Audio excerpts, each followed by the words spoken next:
हाँ दोस्तों, जैसे कि रोज की तरह हम द हिंदू पढ़ते हैं, तो द हिंदू में आज बहुत चर्चित विषय है और अभी जो एडिटोरियल के पेजेस में सारा इम्पोर्टेंट कुछ चीज़ें नहीं है, तो इसलिए उस पे हम चर्चा कुछ-कुछ दिन में छोड़ देते हैं कि उस पे क्या चर्चा करें, क्योंकि जब इम्पोर्टेंट चीज़ें होंगी, तब उस पे चीज़ें पढ़ें। अभी SC pauses its judgement on the Aravalli moots new panel, ठीक है? अभी न्यू पैनल जो सुप्रीम कोर्ट में आई अरावली पर जो किया उन्होंने, उस चीज़ पे हम पढ़ेंगे।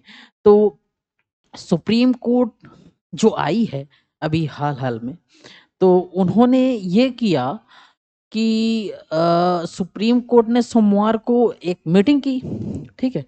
और जब मीटिंग की, तो मीटिंग में जो चीज़ें हुई मीटिंग में, वो ये था कि निर्णय स्थगित कर दिया गया, ठीक है? अच्छा, निर्णय स्थगित कर दिया गया। जब निर्णय स्थगित कर दिया गया, तो इसका मतलब ये है कि जिसमें सरकार की विशेषज्ञ समिति द्वारा दी गई सीमित परिभाषा को मंजूरी दी गई थी, जिसके अनुसार विश्व की सबसे पुरानी पर्वत श्रृंखला अरावली रेंज में केवल वे पहाड़ियां शामिल मानी गई थी जो कि पीछे देख रहे होंगे आप, जिसकी ऊंचाई 100 मीटर या उससे अधिक है, तथा वे पहाड़ी समूह ढलाने और टीलानुमा संरचनाएं जो एक दूसरे से 500 मीटर के दायरे में स्थित थी। जैसे कि मैंने आपको पहले ही बता दिया था कि इनमें वे पहाड़ी काटी जाएंगी जिनकी ऊंचाई जो है 100 मीटर, अर्थात एक बिल्डिंग की ऊंचाई 3 मीटर, अर्थात 30 बिल्डिंग के ऊंचाई से अधिक चीजें जो हैं, वो चोटी यहाँ पे जो पर्वत होंगे उनको काट दिया जाएगा। इस पे बात हो रही थी। अच्छा, कोर्ट ने अंतरिम रूप से क्या कहा?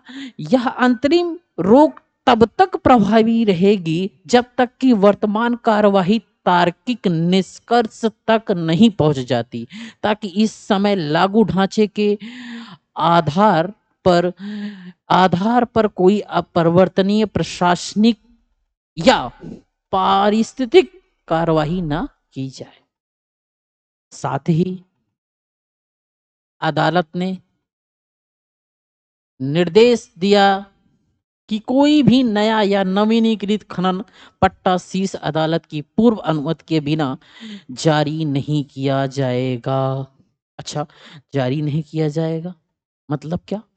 मतलब ये कि साथ ही अदालत ने निर्देश दिया कि कोई जो अनुमति है, अब जो है खनन से संबंधित शीर्ष अदालत अनुमति देगी या कुछ उस पर कहेगी, उसको तभी किया है। मुख्य न्यायाधीश DY chief justice of India Surya Kant की अध्यक्षता वाली 3 न्यायाधीशों की पीठ ने स्वतः संज्ञान लेते हुए जनता की उस व्यापक चिंता पर ध्यान दिया की नई परिभाषा के अनुसार केवल राजस्थान की 12,081 अरावली पहाड़ियों में से 1,048 ही 100 मीटर मानक को पूरा करती हैं, जिससे शेष निचले क्षेत्र पर्यावरणीय संरक्षण से वंचित हो सकते हैं।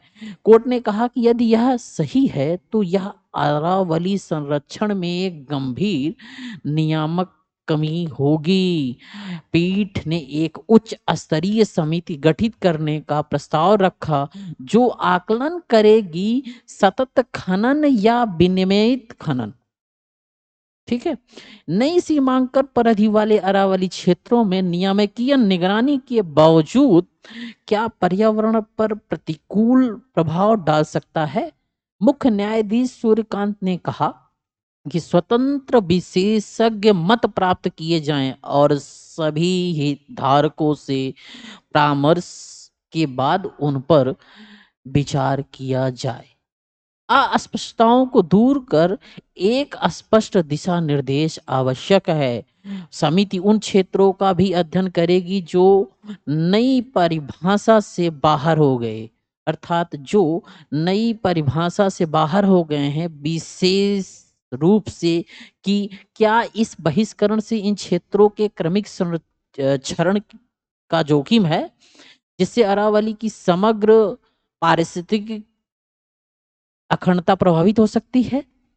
नवंबर में दी गई इस समिति परिभाषा इस समिति या सॉरी इस सीमित परिभाषा के कारण राजस्थान, इसमें देखें, ठीक है, देखें,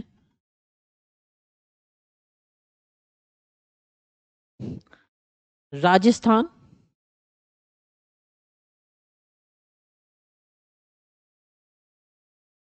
से जो इस सीमित परिभाषाओं से अगर हम देखें तो राजस्थान, उत्तर प्रदेश, हरियाणा और दिल्ली में व्यापक विरोध हुआ।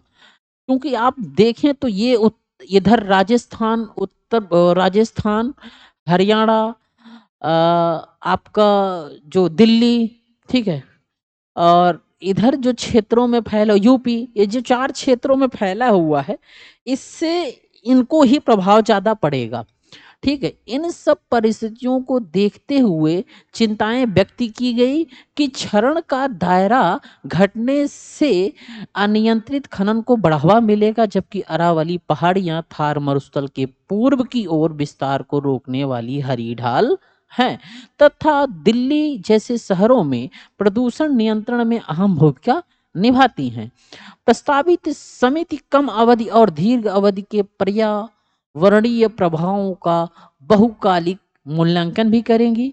पीठ ने स्पष्ट किया कि कुछ महत्वपूर्ण प्रश्न अब भी कुछ महत्वपूर्ण जो प्रश्न है वो अब भी स्पष्टीकरण की मांग करते हैं, जैसे क्या सीमित सीमांकन से गैर अरावली क्षेत्रों का दायरा बढ़ गया है, जिससे ऐसे भूभागों में अनियंत्रित खनन संभव हो गया है जो पारिस्थितिक रूप से जुड़े हैं पर तकनीकी आधार पर परिभाषा से बाहर हैं। अदालत ने कहा कि अरावली की परिभाषा व्यापक वैज्ञानिक एवं भूवैज्ञानिक आकलन तथा सभी पहाड़ियों टीलों के सटीक मापन के बाद ही तय की जाए। अगर इनका पूर्व व्यापक मापक न हो तो इनको उसके पहले तय नहीं किया जाए। कोर्ट ने जोर देते हुए कहा कि परिभाषा अधिक सूक्ष्म, संतुलित और दूरदर्शी होनी चाहिए ताकि पूरी पर्वत श्रृंखला की पारिस्थितिक अखंडता सुरक्षित रहे। यह स्वतः संज्ञान मामला 21 जनवरी को सूचीबद्ध किया गया। ठीक, अच्छा चलो, अगर इसके मामले में हम चीजों को समझने की कोशिश करें और देखें तो हमें एक चीज जरूर मिलता है, वो ये मिलता है कि अगर हम आके देखें तो यहाँ पर इम्पोर्टेंस के विषय में अगर हम समझने की कोशिश करें कि भाई क्या ऐसा मूल्य है, क्या ऐसी चीज है जो बहुत महत्वपूर्ण है और चीजों को इंगित करती है कि ये बहुत महत्वपूर्ण चीजें हैं। ठीक है, अगर नॉर्थ, इनको हम लंग्स ऑफ नॉर्थ इंडिया कहते हैं।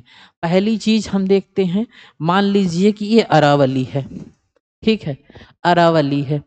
अगर अरावली को देखें, हम देखें तो ये है, ये है और ये अरावली को देखें,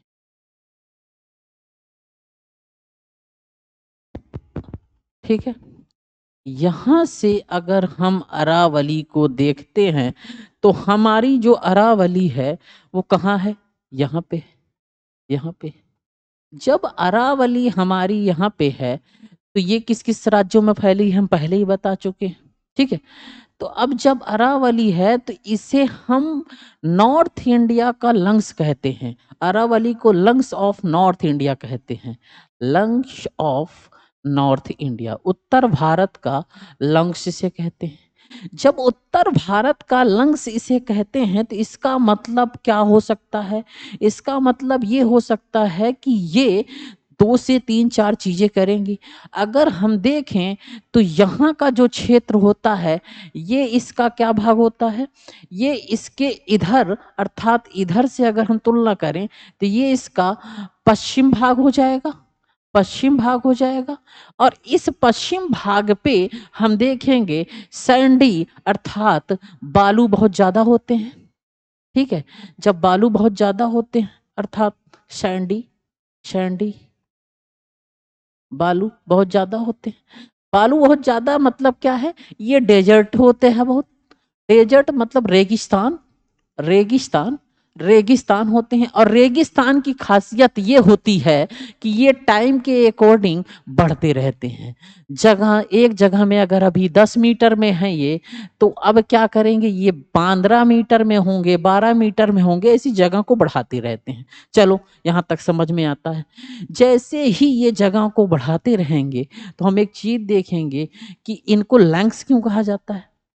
लंग्स कहने का सबसे बड़ा रीजन होता है कि इस क्षेत्र से जो हवाएं हमारे पास प्रदूषित होती हैं, तो वो जो हवाएं इधर से जाती हैं दिल्ली से इधर की ओर, अरावली की ओर, तो ये क्या करते हैं, यहाँ पर खड़े होकर इसको ये ऑब्जर्व करते हैं। यहाँ पर खड़े होकर इसे ऑब्जर्व कर लेते हैं। ऑब्जर्व कौन करते हैं, आपके रेगिस्तान आपको अवशोषित कर लेते हैं। अवशोषित करने से ये क्या करते हैं, अवशोषित करके ये आपको प्योरीफाई करके वायु को, आपको एयर को देते हैं। पहला काम, चलो भाई एयर का काम आपने कर दिया, ठीक है, एयर का काम कर दिया, एयर अच्छा दे दिया, ठीक। दूसरा काम क्या करते हैं ये, दूसरा काम की परिस्थिति में देखें तो ये PM 2.5 को भी अवशोषित करते हैं। PM पार्टिकुलेट मैटर 2.5 को भी अवशोषित करते हैं। अच्छा चलो दूसरा भी देख लिया। अच्छा तीसरा हम देखते हैं। तीसरा अगर हम फैक्ट देखें तो ये अरावली पर्वत जो है हिमालय पर्वत से पुराना पर्वत है। चलो हिमालय पर्वत से पुराना पर्वत देख लिया। यहाँ पर हम देखेंगे कि चौथा पॉइंट, जो चौथा पॉइंट हम देखने की कोशिश करेंगे वो हमें क्या मिलेगा, वो ये होगा कि ये हमारे पास जो एनिमल्स जो हैं, एनिमल्स एंड बर्ड्स, बर्ड्स जीव और जंतु के लिए भी ये सहयोगी होते हैं, हेल्पफुल होते हैं, ठीक है, सहयोगी होते हैं, ठीक। अब चलो यहाँ पर भी समझ में आ गया, सहयोगी होते हैं। इन सब के बावजूद ये अगर देखा जाए तो ये हमारी जो क्लाइमेट होती है उस क्लाइमेट के लिए ये हमारी क्लाइमेट को ठंडा करने में, कूलर करने में सहयोग करते हैं। हमारी क्लाइमेट को ठंडा करने में सहयोग करते हैं। चलो भाई पांचवा पॉइंट हो गया। अब अब जब क्लाइमेट को ठंडा करने में सहयोग करते हैं तो इसका मतलब ये है कि ये green life of north India कहलाते हैं। इसीलिए न्यूज़पेपर में हमें देखने को मिलता है कि green life of north India, बहुत देखने को मिल रहा है कि green life of north India, life of north India, ठीक है। इन सब की विशेषताओं को अगर हम देखें तो हमें ये चीज मिलता है कि ये हिमालय से पुराने तो हैं, उसके साथ साथ हम देखें तो the Delhi ridge is the part of this range leopard movement corridors pass through the here. Guru Shikhar is the highest peak, many Indian rivers begin these. यहाँ पर गुरु शिखर जो है सबसे हाईएस्ट पीक है। और रिसेंटली इस पे जो है अभी ढेर सारी चीजें आई थी और आज इस पे एक चीजें आ गई, सुप्रीम कोर्ट ने रोक लगा दिया, जो कि बहुत सही रहा। अब आगे के हम मुद्दा देखते हैं।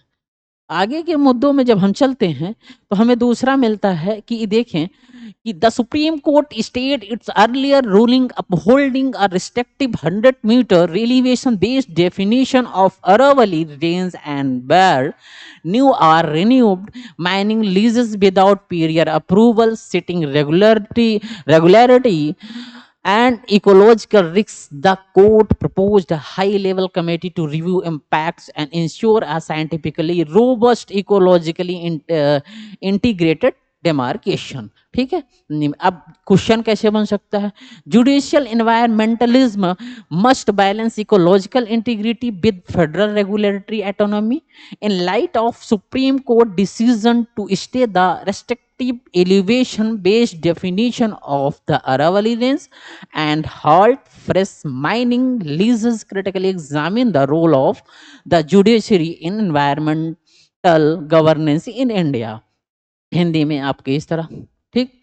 अब वहीं पर हम आगे देखते हैं तो एक चीज़ और न्यूज़ अभी इम्पोर्टेंट थी, उस संबंधित से न्यूज़ जो आ जाए तो SC stay suspension of sentence of former BJP MLA in Unnao rape case. ठीक है, उन्नाव रेप केस का अभी इशू आया और उन्होंने सुप्रीम कोर्ट ने अभी क्या किया है, इस पे रोक लगा दिया है। अभी कल के इशू में इस पर चर्चा भी बहुत अच्छा रही। ठीक है, तो आपने देखा ही होगा बहुत अच्छे तरीके से।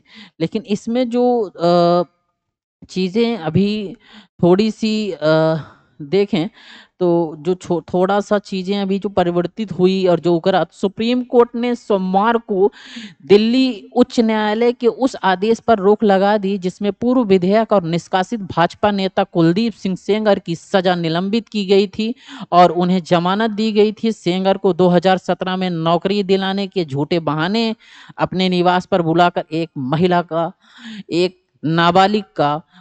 एक नाबालिग का अपहरण और बलात्कार करने का दोषी पाया गया था।